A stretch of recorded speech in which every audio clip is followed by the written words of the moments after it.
1,00,000 మంది శివభక్తులతో కలిసి మహారుద్రాక్ష పూజలో పాల్గొనండి. వెంటనే కాల్ చేసి మీ పేరును నమోదు చేసుకోండి. నమస్తే రమగారు. నమస్తే జయ. రమగారు, విక్రమ భేతాల కథలు చాలా రోజులు అయిపోతుందండి కదండి. అప్పుడప్పుడు చెప్పుకుంటున్నాం.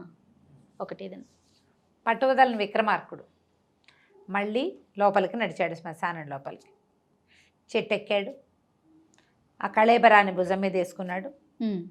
నడిచి వెళ్తుంటే కళేబరాన్ని ఆశ్రయించుకుని ఉన్న భేతాళుడు విక్రమార్క చక్రవర్తికి ఒక కథ చెప్తానన్నాడు. మార్గాయాసం తెలియకుండా కథ చెప్తాను, నీ ఓపిక్కి నా జోహార్లు అని ఒక కథ చెప్తున్నాడు.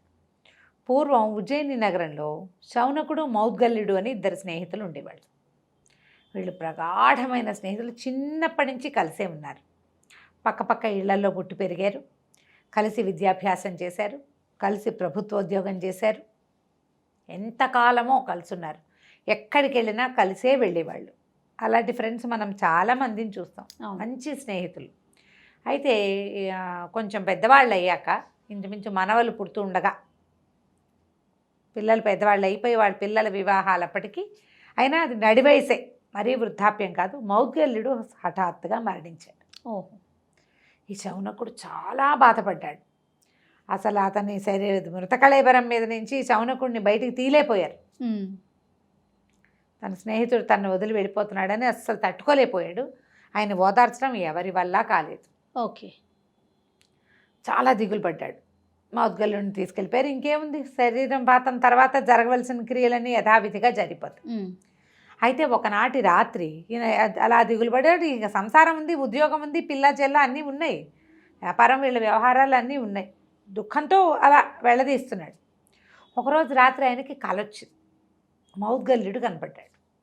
కల్లో కనపడి ఏం చెప్పాడంటే, ఓ మిత్రుడా, ఏమిట్రా ఇంత దూరం వెళ్ళిపోయావు, ఎక్కడికో వెళ్ళిపోయావు, నాకు నువ్వు కనపడకుండా అయిపోయావని నేను దుఃఖిస్తే, అది కాదు, నేను ఇప్పుడు నరకంలో ఉన్నాను, నరకంలో ఒక పెద్ద పదవి ఇచ్చారు మనకి,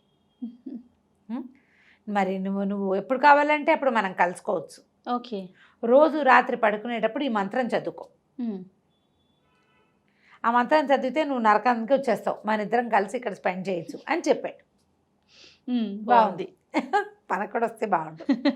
తెల్లారేసరికల్లా మెలకు వచ్చేసింది. ఓకే, ఈయనకు ఆశ్చర్యంగా, మౌద్గల్యుడు స్వయంగా వచ్చి చెప్పినట్టుంది. ఆ మంత్రం కూడా గుర్తుంది చిత్రంగా. అదేమిటో చూద్దామని ఆ మంత్రం చదివాడు. చదివేసరికల్లా నిజంగానే ఇతని శరీరం ఇక్కడ ఉండిపోయింది. శౌనకుడు నరకానికి వెళ్ళిపోయాడు. మౌద్గల్యుడు దగ్గరికి వెళ్ళిపోయాడు. ఇద్దరు కావలించుకున్నారు. చాలా స్నేహంగా ఆ ఖబరు ఈ ఖబరు చెప్పుకున్నారు. ఉన్నాడు. బాగుంది కదా. అప్పటి నుంచి రోజు రాత్రిపూట పెద్దవాడు అయ్యాడు కదా, పడుకునేటప్పుడు అది చదువుకునేవాడు. శరీరం ఇక్కడే ఉండేది, నిద్రపోతున్నాడు అనుకునేవాడు. ఈయన ఆత్మ మాత్రం వెళ్ళిపోయేది నరకానికి. అది నరకానికి రోజు చదువుకునేవాడు. ప్రతిరోజు నరక ద్వారాల దగ్గరికి వెళ్ళిపోయి మౌద్గల్యుడు శౌనకుడు ఇద్దరు చక్కగా స్నేహంగా కబుర్లు చెప్పుకుంటూ, ఇవి భూలోకంలో వింతలు విశేషాలు శౌనకుడు చెప్పేవాడు. ఏం జరిగినాయి, ఏమిటి రాజ్యంలో ఎలా ఉంది పరిస్థితి, ఎవరు మరణించారు, ఎవరు వెళ్ళారు, ఎవరు ఉన్నారు, తను వెళ్ళిన గుడి గోపురం, తను ఇక్కడ చూసినవి చెప్పేవాడు. మౌద్గల్యుడు నరకంలో విశేషాలు ఏమైనా కొన్ని చెప్తూ ఉండేవాడు, కబుర్లు. ఇలా రోజులు గడిచినాయి. రోజు వెళ్ళిపోవటం అలవాటైపోయింది. ఈ మౌద్గల్యుడు మరణించే నాటికి శౌనకుడు కుమారుడికి వివాహం అయ్యి అతని భార్య గర్భవతి. ఓహో. తర్వాత ఒక కుమారుడు పుట్టాడు. పిల్లాడు కాస్త పెద్ద అయ్యాక రోజు తాతతో కలిసే తిరిగేవాడు. ఒకనాటి రాత్రి వాడు తాత పక్కన పడుకుంటానన్నాడు. 5 ఏళ్లవాడు. ఎవరో చుట్టాలు వచ్చారు. ఆ గదుల్లో చాలామంది సర్దుకున్నారు. పిల్లాడు తాత కథ చెప్పు అంటే కథ చెప్పుకొచ్చుకుని పక్కన పడుకోబెట్టుకున్నాడు. పడుకునేటప్పుడు పిల్లవాడు నిద్రపోయాడని ఈయన తన శ్లోకం చదువుకుని పైకి వెళ్ళిపోయాడు. ఈ పక్కనే పడుకున్న పిల్లాడు మాగన్నుగా కునుకు పట్టింది, కానీ వాడు నిద్రపోలా. ఆ తాత చదువు, ఆయన రోజు తాత పాటలు పద్యాలు నేర్పిస్తాడు వాడికి. ఈ శ్లోకం వాడు కూడా చదివేశాడు.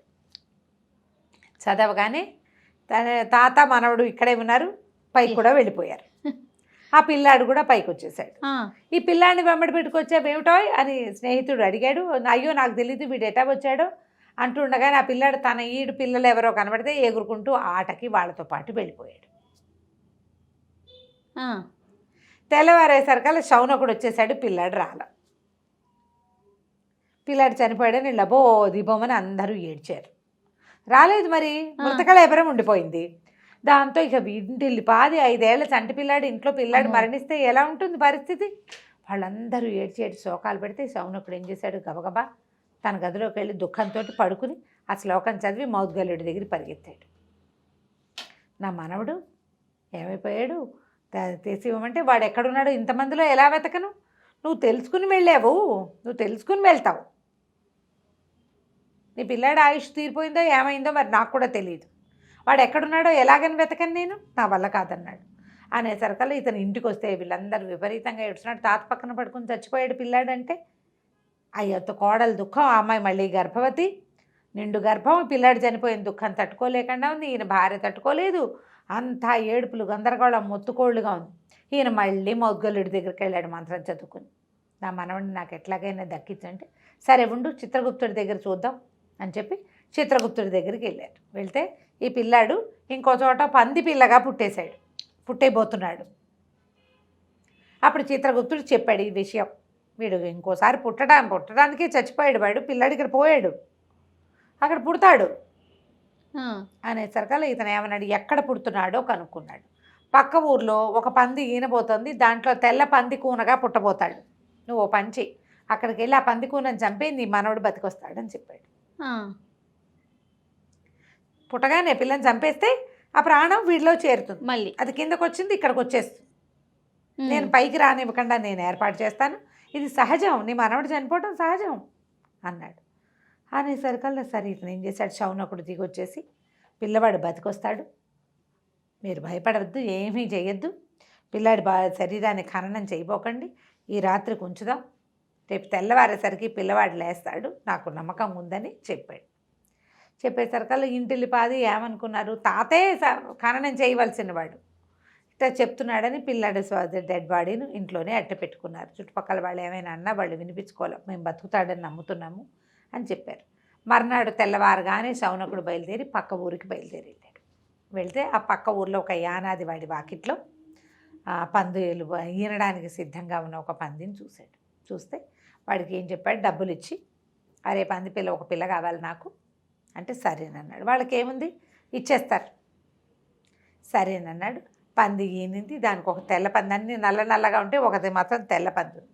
ఈయన తెల్ల పంది పిల్లని తెచ్చుకున్నాడు. ఆ పంది పిల్లని కాస్త చంపేశాడు. చంపేయంగానే ఇక్కడ మనవడు లేచుకొచ్చున్నాడు. బాబా ఓకే. అమృత కళేబరాన్ని అక్కడ పారేసి ఈయన తన ఇంటికి పక్క ఊరు నుంచి నడిచి వచ్చేసాడు. పిల్లాడు లేచేసాడు. వాడికి ఏం గుర్తులేదు, జరిగింది ఏమీ గుర్తులేదు. వాడు అప్పుడే తాత చదువుతూ ఉండగా వాడు చదివాడు కాబట్టి ఆ శ్లోకం వాడికి వచ్చింది, కానీ వాడికి ఆ శ్లోకం కూడా పెద్దగా గుర్తులేదు. 2 రోజులు అయిందిగా, పిల్లలకి మళ్ళీ చెప్పాలి కదా, ఓసారి చెప్తే ఓసారి అంటారు, మళ్ళీ 4-5 రోజులు చెప్తే కదా గుర్తుపట్టేది. వాడు మర్చిపోయాడు. ఈయన తర్వాత ఎప్పుడూ శౌనకుడు మౌద్గల్యుడి దగ్గరికి వెళ్ళలేదు. స్నేహానికి రామ్ చెప్పేశాడు.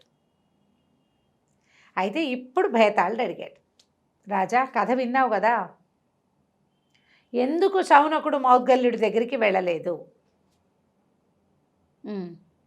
చెప్పు సమాధానం తెలిసి చెప్పకపోతే నీ తల 1000 వక్కలవుతుంది.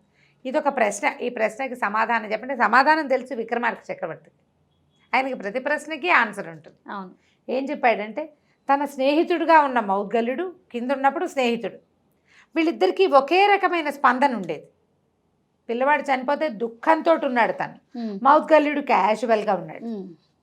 మానవ సంబంధాల మీద ఏమీ ఆయనకు ఆసక్తి లేదు. ఇంకా సహజం, పుట్టిన ప్రతి మనిషి చస్తాడు, చచ్చినవాడు మళ్ళీ పుడతాడు అనుకుంటున్నాడు. మానవ సంబంధాల మీద ఆసక్తి లేని స్నేహితుడు ఎందుకు ఎవరికైనా? ఒట్టి కబుర్లు చెప్తాడు. ఆ కబుర్లలో ఉండవలసిన ఒక లోతు ఒకటి ఉంది కదా, మనసు, అది లేదు.